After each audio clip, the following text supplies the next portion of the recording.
Kembali lagi dengan saya, Ade Ariswan. Ini adalah mata kuliah fisika, dan pada materi kali ini kita akan membahas mengenai energi potensial. Pernahkah Anda waktu memperhatikan ya, misalnya buah kelapa yang ada di pohon kelapa, itu berada pada ketinggian tertentu. Ya, buahnya ada di ketinggian tertentu di atas pohon. Ketika buahnya masih ada di atas pohon, buahnya diam. Kemudian suatu ketika bisa saja buah ini jatuh ke bawah ya. Buah ini jatuh ke bawah. Nah, ini sebenarnya adalah bentuk dari energi mekanik ya. Jadi energi mekanik yaitu punya dua bentuk, yaitu energi kinetik yang telah kita bahas kemarin dan juga energi potensial. Nah, khususnya di sini energi mekanik ini menunjukkan total energi gerak dari suatu benda. Jadi kalau suatu buah kelapa tadi, ketika dia di atas ketinggian dan keadaannya diam, berarti memiliki energi potensial. Kemudian ketika jatuh, sebagian dari energi potensial itu diubah menjadi energi kinetik yang telah kita bahas kemarin. Ya, jadi energi kinetik ketika diam tentu nol ya, karena kinetik ini kan energi gerak. Jadi kalau masih diam, energi kinetiknya masih nol, tapi energi potensialnya penuh. Ya. Kemudian ketika turun, jatuh ke bawah, sebagian dari energi potensial itu sedikit demi sedikit berubah menjadi energi kinetik. Sampai ketika buah itu berada di atas permukaan tanah, ya, hampir menyentuh di atas permukaan tanah, energi potensialnya menjadi cenderung menjadi nol ya, mendekati nol. Kemudian karena semuanya ya atau hampir semuanya berubah jadi energi kinetik. Nah, ketika dia sudah menyentuh tanah, semua energi potensialnya hilang dan seluruhnya berubah menjadi energi kinetik. Jadi nanti kita akan melihat bagaimana perubahan energi tersebut yang akan kita bahas dalam materi berikutnya, yaitu konversi energi mekanik. Nah, sebelum membahas konversi energi mekanik, kita akan fokus dulu ke pembahasan mengenai energi potensialnya. Ya, jadi energi potensial itu ya, seperti yang telah kita diskusikan tadi, itu merupakan energi yang tersimpan dalam suatu sistem. Ya, jadi ada suatu sistem itu menyimpan energi potensial, dan energi potensial itu berhubungan juga dengan bentuk energi lain. Ya, jadi yang kita bahas di sini energi mekanik ya. Jadi energi potensialnya berkaitan dengan gerak atau energi kinetik. Sebenarnya ada macam-macam energi potensial yang lainnya. Misalnya energi potensial yang berhubungan dengan listrik, energi potensial yang berhubungan dengan kalor atau energi panas, yang berhubungan dengan energi gelombang dan sebagainya. Tapi kalau sekarang kita masih membahas gerak, makanya energi potensialnya kita batasi hanya berpengaruh atau hanya berhubungan dengan energi gerak. Ya, yaitu di sini kita bahas berhubungan dengan gravitasi atau ketinggian. Nah, jadi energi potensial yang kita bahas sekarang konteksnya adalah energi potensial yang muncul akibat ketinggian benda. Jadi rumusnya adalah EP, energi potensial, ya, sama dengan mgh. M di sini adalah masanya, G adalah percepatan gravitasi dalam satuan meter per sekon kuadrat. Nah, ini seringkali diketahui 9,8 meter per sekon kuadrat, dan sering kita bulatkan menjadi 10 meter per sekon kuadrat. Tergantung konteks soalnya, tapi kita akan lebih sering menggunakan 10 ya, untuk penyederhanaan saja. Kemudian hanya ini adalah ketinggian benda. Bendanya berada di ketinggian berapa meter.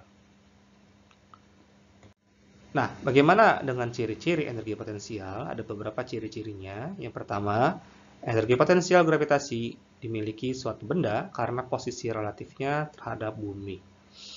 Nah, memang karena beberapa lokasi di bumi itu berada pada ketinggian berbeda-beda. Misalnya di pesisir seperti Kota Batam, itu biasanya ketinggian terhadap permukaan laut itu rendah ya sekitar 0 sampai 1 meter di atas permukaan laut. Tapi kalau di daerah yang berada di perbukitan atau pegunungan mungkin sekitar 600 atau 700 meter di atas permukaan laut. Tapi kita tidak membahas ketinggian di atas permukaan laut. Kita di sini konteksnya adalah di atas permukaan tanah saja. Jadi energi potensial suatu benda di atas permukaan laut yang tinggi atau di atas permukaan atau daratan yang rendah itu sama-sama dihitung dari atas tanahnya. Oke, jadi suatu benda ya memiliki energi potensial gravitasi itu dapat melakukan kerja apabila bergerak menuju permukaan bumi. Jadi kalau keadaannya diam berarti hanya energinya diam berarti 0 ya energi kinetiknya. Ya, jadi hanya memiliki energi potensial gravitasi kalau nanti dia bergerak menuju permukaan bumi. Jadi kalau suatu benda itu sudah terletak di lantainya itu atau di tanah dan tanahnya itu tidak mungkin jatuh lagi ya. Ya, berarti dia tidak punya energi potensial ya. 0 energi potensialnya karena nggak akan bisa jatuh lagi ke bawah gitu. Kecuali kalau di bawahnya nanti ada jurang misalnya atau di bawahnya itu ada lantai yang lebih rendah, nah itu bisa memiliki energi potensial. Oke, jika suatu benda memiliki potensi dalam melakukan usahanya, maka disebut memiliki energi potensialnya. Seperti yang saya sebutkan di atas tadi ya, walaupun dia kadang diam, tapi bisa memiliki potensi akan jatuh ke bawah, maka disebut juga memiliki energi potensial. Tapi nggak mungkin jatuh lagi. Tapi kalau benda itu berada di titik yang paling rendah, nggak mungkin jatuh lagi, berarti energi potensialnya 0. Nah, di sini konteksnya kita gunakan karena ketinggiannya. Jadi karena dia semakin tinggi suatu benda, maka akan makin besar pula energi kinetik yang dihasilkan nanti. Nah, jadi pengaruhnya itu diakibatkan percepatan gravitasi bumi dan ketinggiannya. Ya, jadi kecepatan gravitasi bumi ini seperti yang pernah kita bahas, G itu berbeda-beda setiap ketinggian. Ya, makanya biasanya pada lokasi di atas permukaan bumi yang ketinggiannya lebih tinggi, misalnya di atas pegunungan, itu biasanya memiliki G yang lebih kecil daripada dataran rendah. Tapi kalau di sini, di pembahasan yang kita akan gunakan, secara umum kita perhitungkan sama ya, G-nya 10. Nah, semakin tinggi dan semakin besar masanya, maka energi potensialnya makin besar. Sesuai dengan rumus yang tadi, energi potensial sama dengan mgh. Sementara kalau bendanya makin kecil masanya dan ketinggiannya makin rendah, maka energi potensialnya makin kecil. Nah, ini seperti yang setelah saya jelaskan tadi, jika sudah benda itu sudah terletak di atas tanah, maka energi potensialnya 0. Ya, maka energi potensial itu akan selalu berkaitan dengan letak ketinggian benda. Contoh soal, sebuah bola basket bermasa 3 kg diletakkan di beranda lantai 2 setinggi 3,5 meter. Jika percepatan gravitasi sama dengan 10 meter per sekon kuadrat, hitunglah energi potensial yang dimiliki bola tersebut. Ya, jadi misalnya ini suatu rumah, lalu ini pintu, ini lantai 1 ya, lantai yang paling bawah. Kemudian ini ada beranda di lantai 2, ada beranda di sini ya.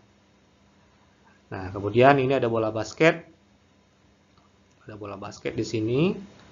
Kemudian ini jaraknya ya dari beranda lantai 2 ke tanah itu 3,5 meter.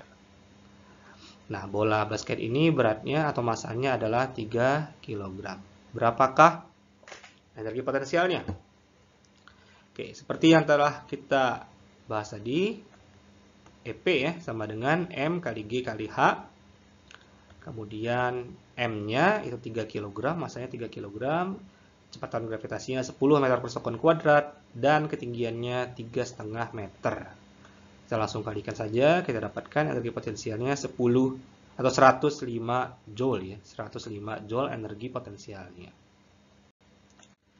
Contoh kedua, hitunglah energi yang dibutuhkan untuk mengangkat beban seberat 5 kg dengan tinggi 1,8 meter, di mana kecepatan gravitasinya 10 meter per sekon kuadrat. Nah, ini tentu berhubungan dengan energi potensial ya. Jadi ada suatu beban ya, beban di sini di ketinggian 0 ya, 0 meter.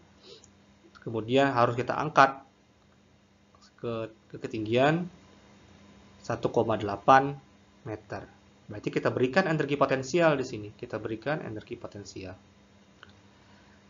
Nah, jadi ini juga sama, EP sama dengan MGH, masanya 5 kg, 10 meter per sekon kuadrat G-nya, dan tinggiannya nanti akan mencapai 1,8 meter. Ini akan menghasilkan energi potensial sebesar 90 joule.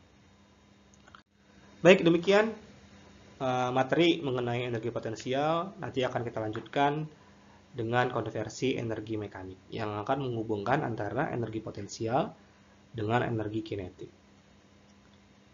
Sampai jumpa lagi di video berikutnya.